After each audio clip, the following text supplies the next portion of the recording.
Hey guys, welcome back to Contest Prep University. I'm Joe Klemczewski with Adam Atkinson. We're going to talk about some more myths and hopefully shed some light on information that you may consider right or wrong or false.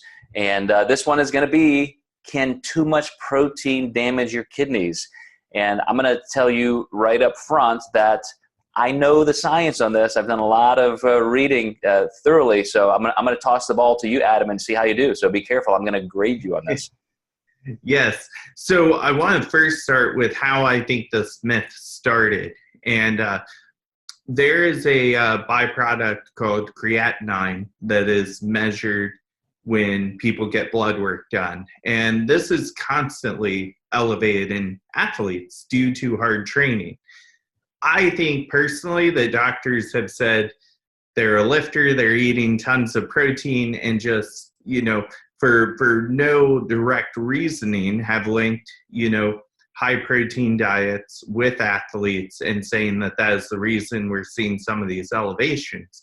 But truthfully, it would take a crap ton of protein to, cause any kind of kidney damage per se. You can cause some stress, but there's not going to be any damage with consuming too much protein.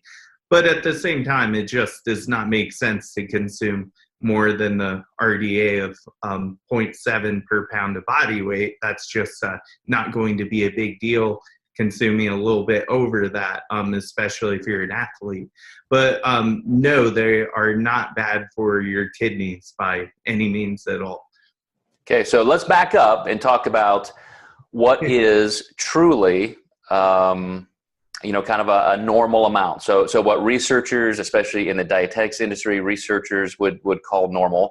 So to go back to the RDA, it's 0.8 grams of protein per kilogram of body weight. So a client of mine just said, well, hey, I've been doing the whole, 1 gram of protein per pound of body weight.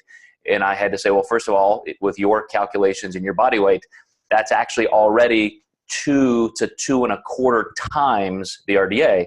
So that little calculation, that's so 1990s. Let's get over that. Let's use a multiplier of the RDA, because researchers have concluded if you eat 2 times the RDA, now all of a sudden you're getting up to a level where you're maximizing the benefits and you're still not seeing any negative side effects to the kidney. Researchers have they've tried to look at 3, 4, 5 times the RDA, and you just can't get any benefit, any future benefit from that. But I will say that there is conclusive research showing kidney damage with having too much protein if you are susceptible to that genetically. And maybe you already have some kidney stress from other issues. It is hard to find evidence of just an average person eating, 2 times the RDA of protein and ending up with actual kidney damage.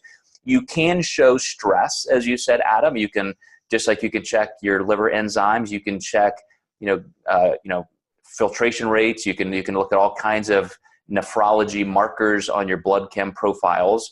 And I would say that, I had a nephrologist as a client one time, and she said the kidneys being the most delicate tissue in your body next to your eyes, even if you just take 1 Advil, she said you're doing kidney damage. It's not just stress, it's you are damaging that tissue.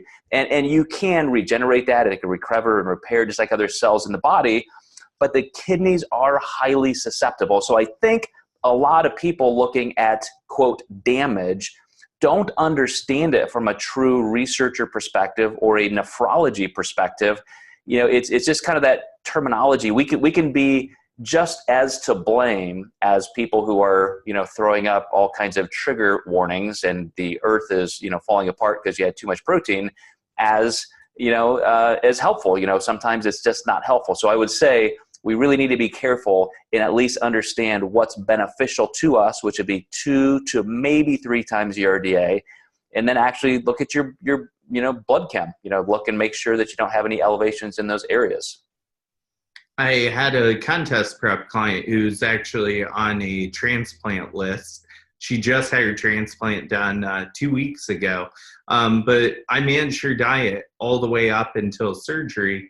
And, the doctor did not complain at all about her protein count, where it was at. And, these are obviously incredible doctors who are doing transplants and see this on a pretty regular basis. Somebody who's already beyond a stress state, we lowered protein just a little bit, but she was still eating roughly 90 to 100 grams a day and doing just fine. And then I think she took some extra supplements like astragalus root and things like that. We actually saw some improvement with her blood work. But she was beyond repair, so it was just finding a good donor in the right time, which thankfully she did. Yeah, great.